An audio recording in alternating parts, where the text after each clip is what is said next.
తగిలిన ప్రతి గాయాన్ని జ్ఞాపకంగా గుర్తుపెట్టుకుంటే అది బాధే. ఆ తగిలిన ప్రతి గాయాన్ని పాఠంగా మార్చుకుంటే అది మార్పు. ఎందుకంటే ముళ్ళను తొక్కిన కాలు బాధపడుతూ అక్కడే ఉండిపోకూడదు. ఈసారి జాగ్రత్తగా నడవటం మొదలు పెట్టాలి. మన క్షేమాన్ని కోరుకునేవారు వీధి దీపాలు లాంటి వారు. గమ్యాన్ని మనకి దగ్గర చేయలేకపోయినా దాన్ని చేరుకునే బాటని మాత్రం కాంతిమయం చేస్తూ ఉంటారు.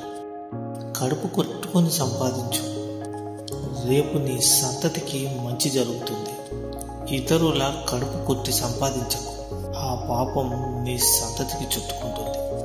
గుర్తుంచుకోండి, లోపాలు లేని మనిషి, లోటు లేని జీవితం ఎవరికి ఉండదు. సాధ్యమైతే మార్చుకోవాలి, లేకపోతే అలవాటు చేసుకోవాలి. అంతేకాని మనసును గాయం చేసుకోకూడదు. జీవితాన్ని ప్రశాంతంగా జీవించండి. నువ్వు నడిచే దారిలో అడ్డంకులు వస్తే ఆపాల్సింది ప్రయాణం కాదు, నడిచే పద్ధతి. అలాగే చేసే పనిలో ఆటంకాలు వస్తే ఆపాల్సింది పని కాదు, ప్రయత్నించే విధానం.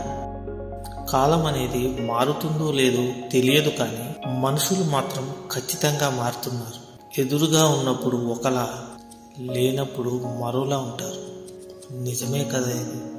జీవితం బాగుపడాలంటే పేరులో అక్షరాలు మార్చుకోమని, అంకెలు మార్చుకోమని, లేదా ఇల్లు మార్చుకోమని, ఈలవేల్పును మార్చుకోమని చెబుతూ ఉంటారు.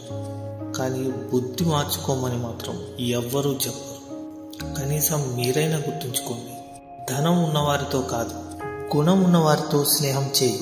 బాధపడే రోజు మాత్రం నీకు ఎప్పటికీ రాదు. ధనం కన్నా గుణం గొప్పది.